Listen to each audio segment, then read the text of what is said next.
Welcome to the RN Cosmos studio, where we have the opportunity to host Marion Boucher today.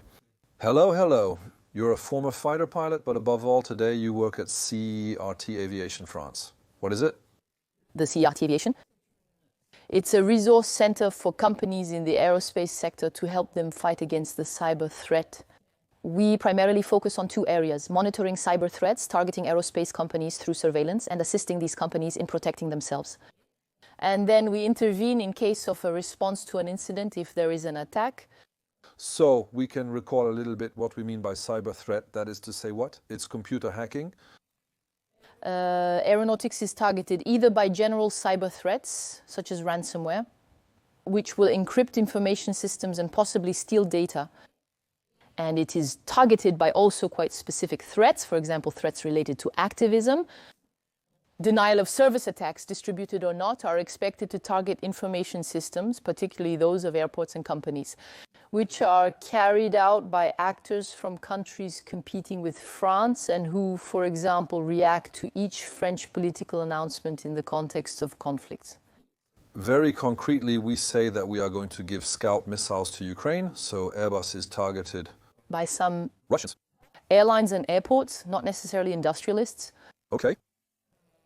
So their sites are targeted. And then what also worries us is the theft of intellectual properties. Since we know that some states are trying to claim our advanced knowledge in this sector to catch up with their technological lag. They're looting. We can name names there too. It's very difficult to attribute. We do it quite rarely because with cyberspace you have a way to somewhat obscure the origin of the attacks. So the denial of service, it's easier, but we're still surprised because we see things coming from a little bit of everywhere. Denial of service, to recall, is basically when a large number of requests arrive at a server, which will eventually be overwhelmed by the flow of information it receives. That's it, exactly. So it is attempted by attackers. It is often claimed by attackers, especially on Telegram groups, which gives a little idea of the origin. However, it does not always lead to consequences. So we also look at the attacks that are announced by the attackers to really have an effect on the sites. But typically you're talking about activism. When France provides aid to Ukraine, pro-Russian attacks are expected. Are there other instances where France takes action? In one area, she's being attacked. What we saw this year, for example, is a lot of attempts during the Olympics, but which were almost not followed by effects at all. And also, we saw attempts following the arrest of Pavel Durov, the chief executive officer of Telegram. The Russians again. When we have these three dimensions, do we know if there are successes? Do we know if there is proven data theft? Are there companies that have benefited from it? Data theft is very challenging to detect as attackers prioritize remaining unnoticed. That's something we're having trouble addressing for now. And precisely for now, we have about 50 members in the association, which is going to become a public interest group. And our goal is really to increase our contact surface with companies that are very unfamiliar with cybersecurity issues. There we have 50 members. It's a lot of big ones. The 9 founding members include Airbus, Air France, Aéroports de Paris Group, General Directorate of Civil Aviation, Dassault Aviation Thalys, and 3 federations. So the Union of French and Francophone Airports Associated, the National Federation of Aviation and its Trades, and the Group of French Industries of Aeronautics and Space. So we really have some big ones. We have ETIs and we have SMEs, but it's true that these are people who are often quite aware, so rather mature. The level of protection for these ETIs and SMEs is presumably not the same as for Airbus and Dassault. So the level of the major players and us, we find it very good. They have dedicated teams. They have really tackled the problem head on. While we can never be fully secure in cyberspace, there is a genuine understanding of the risks. However, among VSCs, SMEs and ETIs, it's more diverse. So we see players who are very mature and very well protected. And on the other hand, players who are not at all. And Wavestone, for example, estimates at 54% the number of VSCs and SMEs in France, which are in an extremely critical state. In terms of cybersecurity? Critical. It's the lowest on the scale. From their scale to... At a certain level, we talk a lot about data that ultimately Airbus is being attacked, like Société Nationale des Chemins de Fer Français or the others. But are there also risks? I'm thinking, for example, I'm thinking of aeronautical risks. There's the example of 2008, in which the spanner crash. Normally, there have been leaks in the press. as what, according to an internal study, it's because a computer of the company would have been hacked with Trojans inside. The plane's failures were undetected by maintenance systems, allowing it to resume flight, leading to the accident. Are there other cases in which very clearly cyber attacks represent a risk to aviation itself in terms of safety or security? You should know that the plane is an extremely well-protected object and is protected by extremely competent teams at the aircraft manufacturers. And it remains a secret that they keep very well. So we're not really going to deal with that. However, your example underscores a key point. Aviation is a highly interconnected environment. So we need to make sure that really the entire chain is safe. There is a European regulation called Apartas, which will come into effect soon. And some players precisely bring this idea of distance to the plane. But it's true that this is something very related to the company's operations, but the idea is also to be sure we are in pure air operations. But we also have a problem with the reliability of production, and especially subcontractors who, when they are attacked, can cause a production breakdown at the order givers. And so that's really why the major players have rallied around this. The quality of the final product may differ if the quality system is not validated. Absolutely. And also when you have elements that are introduced into an information system, whether it's an airplane, a part of the airplane, or at a subcontractors, you must continue to ensure the integrity of this piece. So it's cybersecurity and error, whether it's on business systems or on standard information technology systems. This is a global issue that must be addressed. While your scope doesn't cover planes specifically, it's crucial for people to be aware of the threats facing aviation because yes, planes are not hackable, passengers cannot cut the engines from the back, as that is not possible in today's world. However, everything we see is affected, such as global positioning system jamming, preventing planes from landing or operating normally. For example, in the Baltic Sea, it's the Russians who completely jammed the area. Is this something that is relayed far away in Syria or on the Eastern Front, or are we starting to see these threats here too? It's something we monitor a lot because it's becoming more and more prevalent. Cases quadrupled between 2022 and 2023. We don't have the complete 2024 numbers yet. And it's true that the problem is both a problem with the position, but there are some palliative measures. The HASA has released documentation that guides crews on what to do in cases of jamming, and the aircraft manufacturers and equipment manufacturers have had a fairly proactive approach to be able to communicate with the companies and tell them how to try to minimize the impacts. On the other hand, we noticed that there are side effects, such as residual effects that can occur a long time later in the flight, and especially on the Enhanced Ground Proximity Warning System, which works with the Enhanced Ground Proximity Warning System. It's the system to know if we have a mountain that is higher than us in front of us in a plane.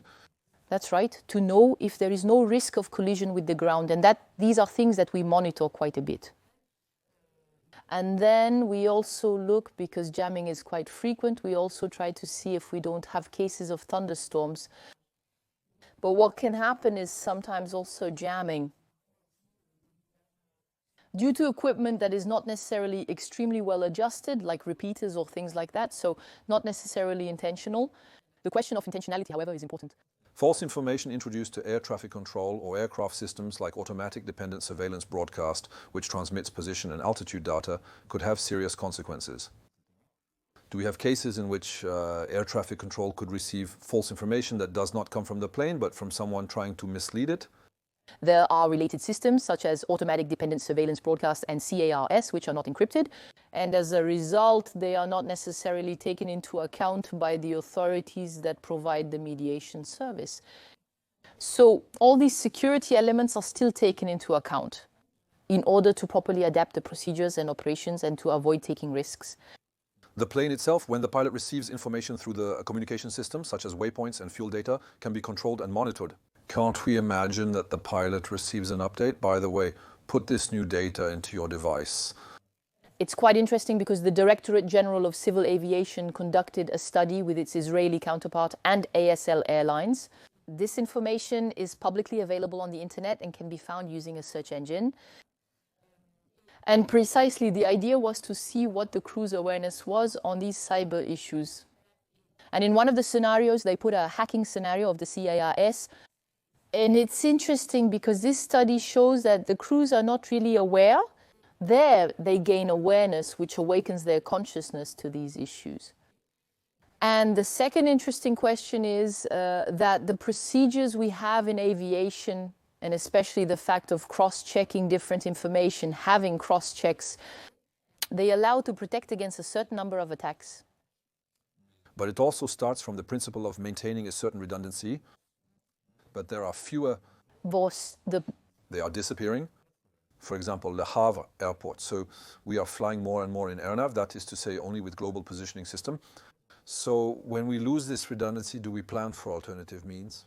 Or for now, we are moving forward saying there will be global positioning system or global navigation satellite system in general, and then we will see how it goes. No, there is a real consideration by all the players in the ecosystem of this issue, and with plans that are made, and also with, especially on the Galileo system, authentication systems that may also prevent some problems. It's the European Global Positioning System. It's the European Global Positioning System. So this is not a subject that is taken lightly. And this question, decommissioning conventional means, is mentioned. Afterwards, it's true that I started my career as a military pilot. We always prepared by saying that global positioning system was not something that we should take for granted. And I think that's a good way to reason. So when I was unnailed, I had learned to make astronomical fixes to reposition my plane, the Atlantic II, by taking axes in the sky.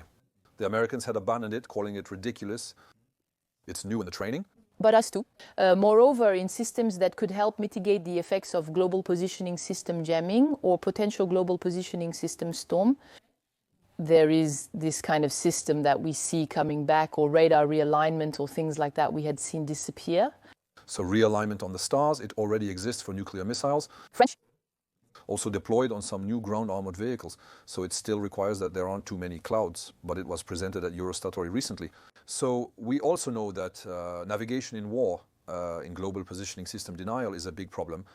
There is also the matter of securing the clocks without developing completely different systems.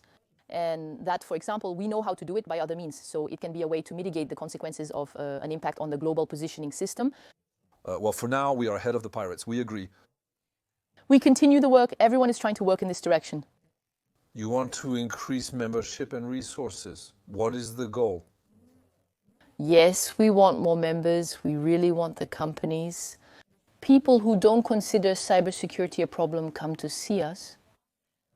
We are a non-profit association, so really all the value that is created by the community is redistributed to the members. And we really are a resource center. We are here to help. People should not hesitate to come, and we will discuss. And you are a listener of the Institute of Advanced Studies in National Defense, the Institute of National Defense Studies. I was in Armament and Defense Economics last year. What's your major? Digital sovereignty and cybersecurity. It's complementary. Thank you very much, Marion. Thank you very much for having me. We hope you enjoyed it, and we'll see you very soon at Cosmos Studio.